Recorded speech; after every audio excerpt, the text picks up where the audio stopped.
God grant us the serenity to accept the things we cannot change, the courage to change the things we can, and the wisdom to know the difference.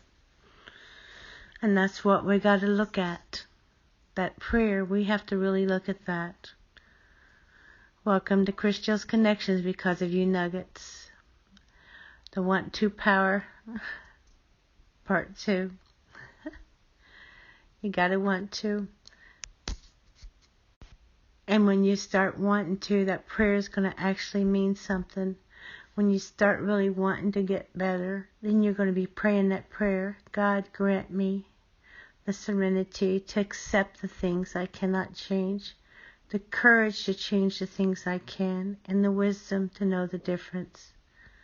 Because with that 1-2 power, we actually do need courage. We actually do need a strength. We actually really do. Because sometimes it takes a whole lot of courage to face the truth. It takes courage to look at ourselves. Sometimes whenever we don't want to. It takes courage to start finding a coping skill that's actually going to work. It takes courage to change the one thing that you need to change, and that's everything. Because it's like we say in recovery, there's only one thing that needs to change in your life, and that's everything. That takes courage. That means you got to want to get better. You got to want to. Because it takes a lot of courage, and there's going to be times you're not going to feel like you can.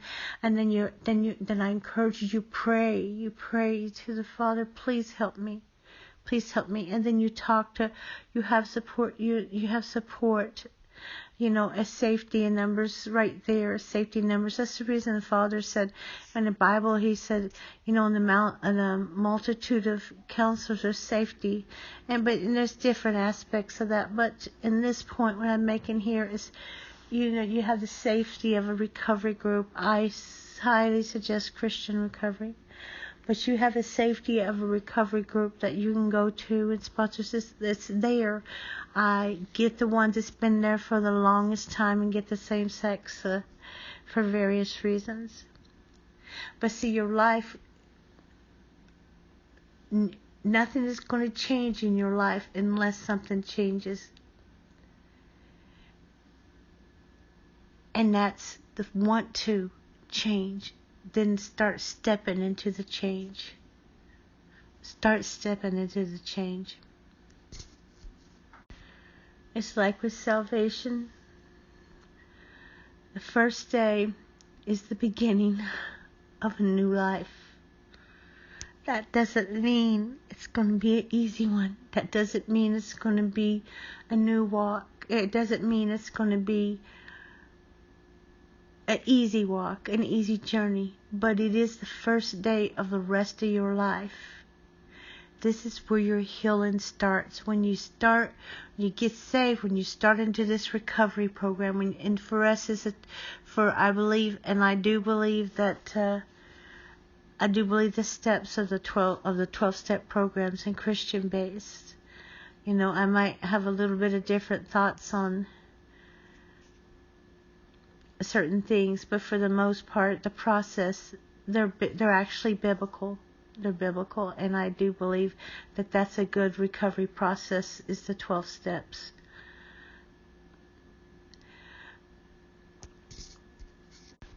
I don't believe you speak yourself sick all the time, though. But I do believe the 12 steps are anointed by God. And actually they're biblically based too, but that's Oxford group. Anyway, that's just a long story. I won't get into that. I digress. I'm going to come back where I was. Hello, let's come back. Okay, I'm going to start here. Okay, we have Alcoholic Anonymous, Alcoholic Drug Anonymous, you got Gambling Anonymous, you got Al-Anon Recovery, you got all kinds of recovery programs out there. I suggest getting into one if you're having the big issues after you've got that want to, you want to get better more than you want to stay sick. And when you're sick and tired of being sick and tired, you're sick and tired of you're using buddies, when you're sick and tired of being sick and tired, and you finally realize that you got using buddies, you don't got friends, but you got a family that loves you, and everybody's sick and tired, and everybody's sick, because that's what addiction does. That's what it makes everybody sick. It's not just you, your whole family's sick. Everybody pays, everybody does. And so everybody's got to recover. Everybody has to get better. And a lot of people will tell you this is the one person. And yeah, I guess it is one person, but it's also one person's family. It's also the whole family. It's addiction is, in my opinion, addiction is a family disease. It is a family disease, because when you got one addict, you got a whole family that's sick. And that's just the facts, I mean, in my opinion. But anyway, after you get the want to, and you've looked and you've got out of denial, and you realize that you are sick, when you realize that there's been a big pink elephant in the middle of your living room, a gigantic elephant in your living room, and everybody's just walking around that elephant, ignoring that elephant, not dealing with that elephant that's in that living room. But that elephant's destroying your house. When you finally start admitting that there is an elephant in your living room, and if you want to save your home, you're going to have to get rid of it. That means you're going to have to start facing it. And then whenever you get into like a recovery group, that's what you start doing. It's just like with the Lord. This is what you're doing. When you get saved, this is what you're doing. This is what the Lord asks you to do. And you have this custom, and in the mere time, even with in a Jewish custom, this went on for a long time through the Bible. They have this time when you stop and you start looking at yourself. You examine yourself. You examine yourself with your kindness. You examine who you are and what you're doing and how you're treating other people. You have to examine yourself. You got to be accountable for yourself. You got to look at what your life is doing to others. You have to completely look at yourself, and that's what you got to do in the 12 steps. This is what you do. The same thing that they've done for generations and generations from the beginning. Same thing the Father told them to do generations ago, thousands of years ago. That's what you're doing. That's for those who keep saying, well, we believe it's evil, which I've heard it. Excuse me. I don't think so.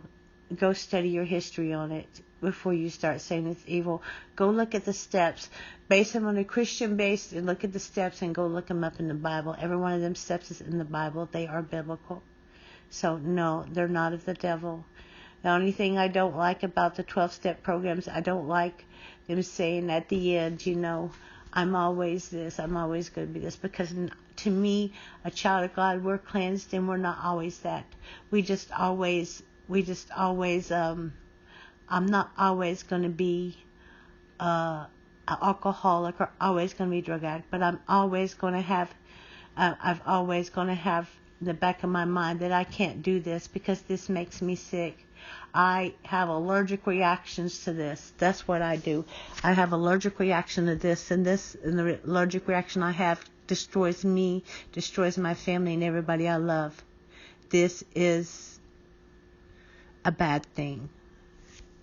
But that's the way I see it. So, anyway, I digress. But anyway, what we do though is in the 12-step recovery program, and just like with the Bible, just like with the Lord, you got to start working the steps. You want to start getting better. You get out of denial. You're actually facing the pink elephant. You got the want to power, and you're going to kick that want to. You're going to kick that pink elephant out of your house.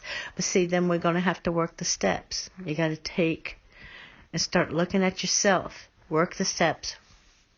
Work the steps. And working in the steps, they require the effort and the action.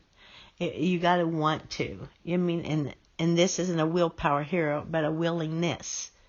You have to be willing to do what it takes. You have that want to power. You got to put the action. It's got to be more than talk. It is going to have to be action. And then that's where it's going to start.